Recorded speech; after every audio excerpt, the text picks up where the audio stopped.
My name is Ardilla Marie Denise, and I am steeped in the world of innovative materials and carbon offsets. With a background in interior design and as a team leader with a vision for the future, I see the opportunity to profit from the abundance of byproducts around us. So my company, Polima, is developing carbon negative furniture made out of new materials to help conscious consumers have a beautiful home, guilt-free, that's also reducing their carbon footprint.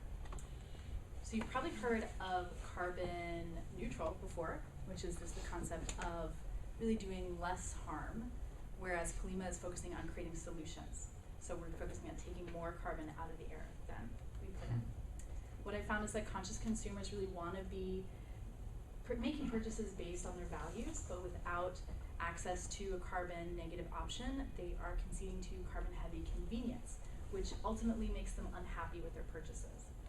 But that's where Polima comes in. By pressing cannabis and hemp stalks into beautiful furniture, we're able to make that product that is taking more carbon out of the air than it puts in. California has about 1 billion pounds of cannabis waste, and the disposal of that is mandatory, the proper disposal of it. So we are partnering with Restock, which is a collection company, and we're able to purchase that inexpensive product and make profitable furniture out of it.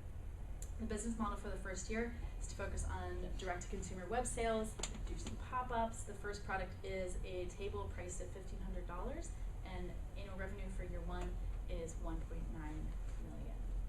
The design of the table has removable legs so that it's easy to ship, and also it's easy for customers to disassemble it and take it with them to the next home if they are moving. 30% of consumers in the US are considering sustainability when they are making purchases, and we expect that number to continue to go up. Right now, the US furniture and furnishings market is at $113 billion, whereas the online sustainable furniture market is at $13 billion.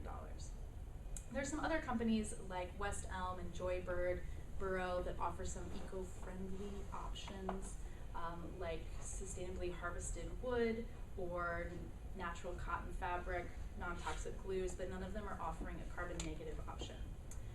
Our go-to-market strategy is to partner with Cafe Gratitude and Ace Hotel to have some parties there so the customers can touch and feel the table and get excited and have that excitement roll into our online web sales. I'm still looking for an operations manager and a furniture designer to support me, so if you have any connections or questions, please let me know.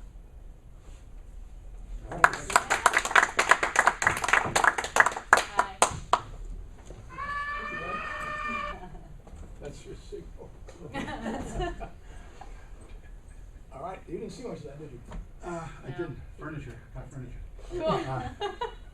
So sorry, stuck in traffic. I'll fill you in. She did a very good job because she ended it with the thing that I always wanted to end it with which is I want to ask more questions. If you don't make a pitch and say, where's the money? You make a pitch and say, I'm engaging the people in front of me. So I have a bunch of questions that are really kind of fascinating because Great. I think what you're talking about in terms of the market, spot on. I mean, there's a market demand for this type of thinking, not just the product, but the thinking. I've never heard of carbon negative before. Right? Kind of cool.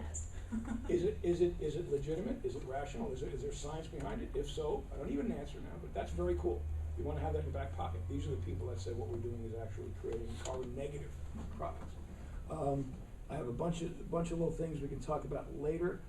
Metaphor. You talked about we're in a situation now where people say, well, it's carbon neutral. I'm not adding to the gasoline on the floor. Just don't light a match, right? But you want to say we're actually getting rid of the gasoline. We're actually, we're not just stopping the water. We're draining the pool so you don't drown. And that might be a useful thing to add to your presentation because it's not people need to think that way, especially considering how fucked up we've been in the past 20 years in addressing this as a real problem. But more important, the $1,500 table. That's a high price point, but not really. There are all sorts of marketing studies that say when you come out with that premium brand out front, then you can hinge, you can price signal against that. You do need, I was going to say, who's your architect? You want to engage architects. You want to say, we're going to do a competition. Does a hemp composite table, does it melt, does it fall apart, could I use it in a law firm, could I use it in a restaurant, is it durable, is it tough? Make a $3,000 table that's bulletproof, and then you can issue the $900 table later on. That would be, I mean, you want to start thinking about that. But that first table has to be something that a conscientious architecture firm would have in all its offices. Yeah. So that's the type of, but I mean, basically, this is pretty cool. It's to be continued. I think this pitch did exactly what I would hope it would do, which is, let's talk later. Go home knowing that was a good thing. Yeah. Okay? So well done. I think you should be very happy with this. Thank Yeah, you. yeah. Come along, guys.